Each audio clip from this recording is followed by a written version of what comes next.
Panacea అనేటటువంటి ఒక concept ఉంది. అంటే సర్వ వ్యాధులకి ఔషధంగా పనిచేసేదాన్ని పెనాషియా అంటారు. ఇలాంటి పెనాషియా ఏమిటో తెలుసా? అశ్వగంధ. అయితే చాలా మందికి వచ్చే డౌట్ ఏమిటంటే అశ్వగంధని ఎలా వాడాలి అని. అలాగే ఈ మధ్య కాలంలో ఈ అశ్వగంధకి సంబంధించి లేనిపోయిన అనుమానాలు కూడా కొంతమంది పెంచుతున్నారు. అయితే దీనికి సంబంధించి అసలు నిజాలు తెలుసుకోవటం అవసరం. అలాగే అశ్వగంధని ఏ రూపంలో వాడితే మీకు ఉపయోగం కూడా మీరు తెలుసుకోవటం అవసరం. మిత్రులారా నమస్కారం. నేను మీ డాక్టర్ చిరుమామిళ్ళ మురళీ మనోహర్. ఈ వీడియోలో మనం తెలుసుకోబోయేది అశ్వగంధని ఎలా వాడాలి అనేది. మెయిన్గా అకాల మరణం రాకుండా ఉండాలన్నా, ఆయుష్ పెరగాలన్నా అశ్వగంధను వాడాల్సిన పద్ధతి తెలుసుకోవాలి. ఆయుర్వేదంలో అశ్వగంధకి ఒక విశిష్టమైనటువంటి ప్రాధాన్యత, అలాగే ప్రాముఖ్యత ఇవన్నీ ఉన్నాయి. అశ్వగంధని శతాబ్దాలుగా ఆయుర్వేద వైద్యంలో శక్తివంతమైన మూలిక కింద వాడుతూ ఉన్నాం. దీన్ని ఇండియన్ జెన్సింగ్ అంటే భారతీయ జెన్సింగ్ అని కూడా పిలుస్తారు. అంటే చైనా వాళ్ళకి లేకపోతే జపానీయులకి ఆ జెన్సింగ్ ఎలాగో, కొరియన్ వాళ్ళకి జెన్సింగ్ ఎలాగో, మన ఇండియన్స్కి ఇది జెన్సింగ్ అంటే సర్వవ్యాధి నివారణి అని అర్థం. అశ్వగంధని మీరు వాడుతూ ఉంటే జ్ఞాపక శక్తిని పెంచుకోవచ్చు. ఈ రోజుల్లో చాలామందికి డెమెన్షియా, అల్జీమర్స్ వస్తున్నాయి కదా, దీనికి ఒక మంచి పరిష్కారం.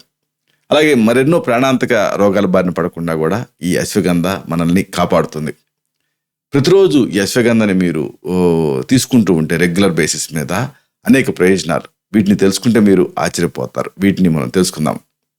అశ్వగంధ ప్రతిరోజు మీరు రెగ్యులర్ బేసిస్ మీద తీసుకుంటూ ఉంటే రకరకాల అనారోగ్యాలు దూరం అవుతాయని సాక్ష్యాధారాలతో సహా రుజువైంది. ప్రధానంగా అశ్వగంధకి అకాల మరణాన్ని దూరం చేసేటువంటి శక్తి ఉంది అని తేలింది. అలాగే అశ్వగంధని రెగ్యులర్గా తీసుకోవటం వల్ల రక్తంలో చక్కెర స్థాయిలు అదుపులో ఉంటాయని కూడా తేలింది. అశ్వగంధ మెమరీని అంటే జ్ఞాపక శక్తిని పెంచుతుంది. కోగ్నిటివ్ పవర్ని అంటే అభిజ్ఞా పనితీరుని కూడా పెంచుతుందని తేలింది. ఈ అశ్వగంధలో ముఖ్యమైనటువంటి విషయం ఏంటంటే న్యూరో ప్రొటెక్టివ్ లక్షణాలు ఉంటాయి. అలాగే ఆక్సీకరణ ఒత్తిడి అంటే ఆక్సిడేటివ్ స్ట్రెస్ని తగ్గిస్తుంది. ఇంకా ముఖ్యంగా ఇన్ఫ్లమేషన్ ప్రక్రియని కూడా ఇది అడ్డుకుంటుంది. అలాగే నర్వస్ సిస్టమ్ని స్ట్రెంథన్ చేస్తుంది. ఇది నర్వస్ సిస్టమ్ మీద మంచి ప్రభావం చూపిస్తుందని తేలింది. అన్నిటికీ మించి మానసిక అస్థిరతలని కరెక్ట్ చేసి మానసిక స్పష్టతని ఇది అందిస్తుంది. ఇంకా ముఖ్యంగా అశ్వగంధ గుండెకి చాలా మేలు చేస్తుంది. అశ్వగంధం తీసుకోవడం వల్ల కొలెస్ట్రాల్, ట్రైగ్లిజరైడ్స్ వీటి స్థాయిలు తగ్గుతాయని కూడా పరిశోధనలో తేలింది. దీనివల్ల గుండె జబ్బుల ప్రమాదం కూడా తగ్గుతుంది. ఒత్తిడిని ఎదుర్కోవడానికి అశ్వగంధం ముందుంటుంది అనే అధ్యయనాల్లో తేలింది. మెయిన్గా ఇన్ఫ్లమేషన్ తగ్గించి రక్తపోటు స్థాయిని అదుపులో ఉంచుతుంది కూడా అశ్వగంధ. అశ్వగంధ లేహ్యం రూపంలో, పొడి రూపంలో, సప్లిమెంట్స్ రూపంలో మనకి అందుబాటులో ఉంటుంది.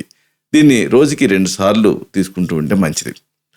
అయితే దీన్ని వెహికల్తో తీసుకుంటే ఇంకా మంచిది. ఉదాహరణకు వెచ్చటి పాలు లేదా గోరువెచ్చటి నీళ్ళతో పాటు అశ్వగంధం తీసుకోవచ్చు. ఒక 1/4 టీ స్పూన్ అశ్వగంధ పొడిని కలుపుకొని తాగితే మంచిది. ఇక అశ్వగంధ సప్లిమెంట్లు కూడా ఉన్నాయి.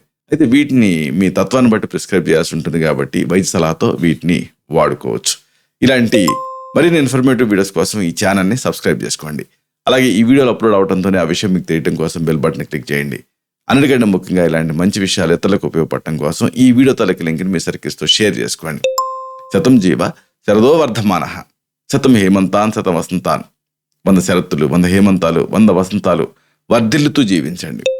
Stay healthy, stay happy, be positive, keep smiling, stay safe. Love you all. శుభం.